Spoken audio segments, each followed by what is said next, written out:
बिस्मिल्लाहिर्रहमानिर्रहीम। अस्सलाम वालेकुम। आज हम 12वें चैप्टर का थ्योरम 4 करने जा रहे हैं। ये बुक में काफ़ी मुश्किल तरीके से दिया गया है, लेकिन मैं इंशाल्लाह आपको इतने आसान तरीके से समझाऊंगा कि ये आपको बिल्कुल ही हलवा लगने लगेगा। तो आते हैं थ्योरम की स्टेटमेंट की जानिब। तो स्टेटमेंट है the opposite angles of quadrilateral inscribed in a circle are supplementary. कहने का मतलब ये है कि लेटरल अगर सर्कल में बनी हो तो उसके जो ऑपोजिट एंगल्स होते हैं वो आपस में सप्लीमेंट्री होते हैं। सबसे पहले तो आपको बता देते हैं ये क्वाड्रिलेटरल क्या होती है। Quadrilateral mean four sided figure. कोई भी फोर साइडेड फिगर हो, चाहे वो स्क्वायर हो, रेक्टेंगल हो, पैरेललोग्राम हो, उसे क्वाड्रिलेटरल कहते हैं। और इंस्क्राइब्ड इन अ सर्कल का मतलब है कि चारों कॉर्नर्स सर्कल से टच कर रहे हों। कोई भी फिगर ऐसी हो जिसके कॉर्नर्स अगर सर्कल को टच कर रहे हों तो उसे इंस्क्राइब्ड इन अ सर्कल कहते हैं। ये आपने डेफिनेशंस में इंस्क्राइब्ड ट्रायंगल्स की डेफिनेशन भी पढ़ी होगी। तो और सप्लीमेंट्री का मतलब है ऐसे दो एंगल जिनका सम 180 डिग्री हो। तो बहरहाल हमें ये जो दो चीज़ें गिवन है कि एक क्वाड्रिलेटरल गिवन है सर्कल में और उसके दोनों ऑपोजिट एंगल सप्लीमेंट्री है, ये हमने प्रूव करना है। पहले क्वाड्रिलेटरल बना लेते हैं सर्कल में। ये सर्कल मैंने बनाया हुआ है। क्वाड्रिलेटरल आप कोई भी आप बना सकते हैं, फोर साइडेड फिगर जो कि सर्कल के चारों कॉर्नर को टच कर रही होगी।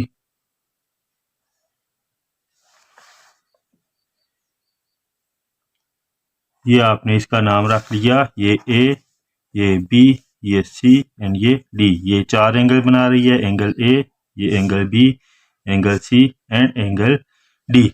अब गिवन में आप यही लिखेंगे कि आपको एक चीज तो गिवन है कि सर्कल हमेशा की तरह a circle with centre O and A B C D is a quadrilateral inscribed in a circle. अब प्रूव हमने क्या करना है कि इसके जो ऑपोजिट एंगल्स हैं वो सप्लीमेंट्री हैं। अब ऑपोजिट ए ऑपोजिट है सी के, तो measurement angle A plus measurement angle C, इन दोनों को प्लस करें तो सप्लीमेंट्री मींस इनका सम बनेगा 180 डिग्री। इसी तरह angle B and angle D ये दोनों भी आपस में ऑपोजिट हैं, तो ये भी हमने प्रूव करना है कि इनका भी अगर हम सम करें तो वो भी 180 डिग्री बनेगा। अब कंस्ट्रक्शन, और 12वें चैप्टर में कंस्ट्रक्शन तो आपको पता है सेंट्रल एंगल ही बनाना होता है सब में। ये ज्वाइन कर देंगे हम ओ को ए से और सी से, तो इस तरह सेंट्रल एंगल बन जाएगा।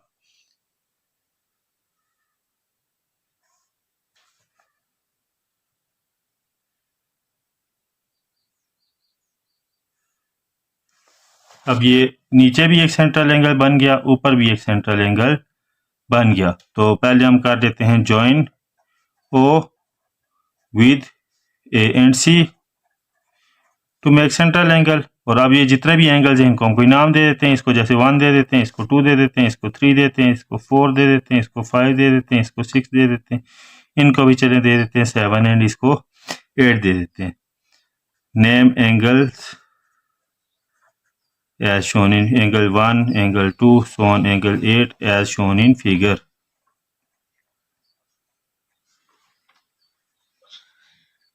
ये आपका थ्योरम का एक हिस्सा कंप्लीट हो गया, जो कि आपने सिर्फ स्टेटमेंट को देख के ही लिखना होता है।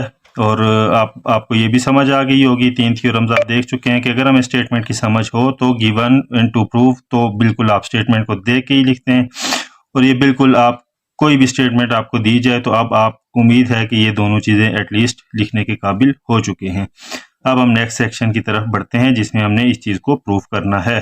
प्रूफ में आप देख सकते हैं कि एंगल 5 जो है ये है सेंट्रल एंगल, ये इसका सरकम एंगल है। Angle 5 is central angle and angle 7 is corresponding circum angle. ये आप फिगर में साफ नजर आ रहा है। रीजन आप ये लिख सकते हैं एज शोन इन फिगर। और अब आपको पता है कि सेंट्रल सरकम का डबल होता है, तो हमारा एंगल 5 जो है ये डबल है एंगल 7 की। रीजन वही थ्योरम 1, सेंट्रल एंगल डबल होता है सरकम एंगल से। दूसरी तरफ आप देखें तो ये एंगल 6 जो है ये भी सेंट्रल है और इसका ऑपोजिट क्रॉसपोंडिंग 8 जो है वो सर्कम एंगल है। Angle 6 is central angle and इसका क्रॉसपोंडिंग एंगल 8 है, तो angle 8 is its corresponding circum angle. Reason वही एज शोन इन फिगर, नजर आ रहा है हमें शक्ल में साफ। और ये भी सेंट्रल सर्कम का डबल होगा, यानी angle 6 is double then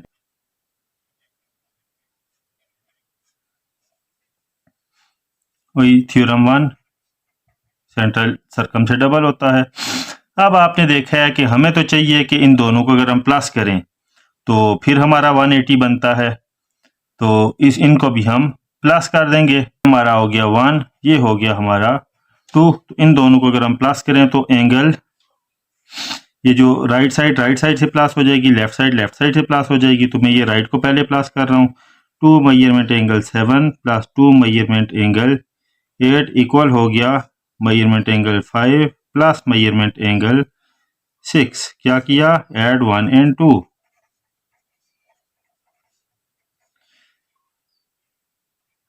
in दोनों में 2 कॉमन है, 2 अगर हम कॉमन ले रहे हैं तो 2 measurement angle 7 plus measurement angle 8 हो गया। और ये एंगल 5 प्लस 6 अगर देखें तो ये 5 है, ये 6 है, टोटल पूरा सर्कल बन रहा है। तो ये तो पूरा सर्कल हो तो आप जानते हैं कि टोटल एंगल बन जाता है 360 डिग्री। इसकी रीजन आप यही लिख सकते हैं as shown in figure.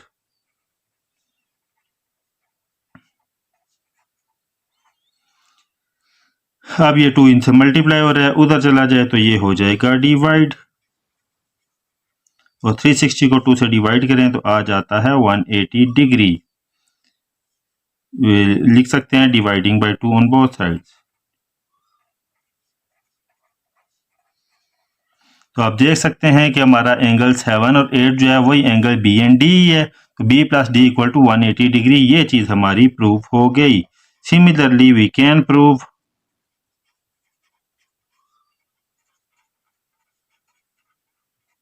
That angle A plus C equal to 180 degree.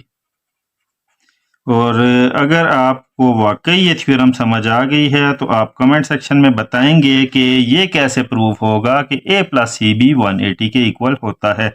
हमें फिगर में क्या तब्दीली करना पड़ेगी जिसके बाद हम ये प्रूव करने के काबिल होंगे। तो बहरहाल आपको एक ही चीज़ प्रूव करना काफ़ी होता है। दूसरा आप ये लिख सकते हैं कि similarly we can prove that a plus C equal to 180 degree. और अब आपको एक मैं प्रो टिप देता हूँ कि पेपर में अगर आपको उर्दू में कोई चीज़ समझ आ रही है तो आप उर्दू में भी लिख सकते हैं, इंग्लिश में कुछ समझ आ रहा है तो आप इंग्लिश में भी लिख सकते हैं। पेपर बाइलिंगुअल होता है इसलिए कोई फ़र्क नहीं पड़ता, मार्क्स मिल जाते हैं, आप उर्दू में लिखें या इंग्लिश में लिखें। तो चैप्टर 12 के चारों थ्योरम्स हमने कंप्लीट कर लिए और इन चारों थ्योरम में से एक थ्योरम मस्ट आता है पंजाब बोर्ड के तमाम इजला के पेपर्स में। तो बहुत अच्छी तरह तैयारी कीजिएगा। तो उम्मीद है कि ये 8 नंबर तो इंशाल्लाह आपके पक्के होंगे। शुक्रिया।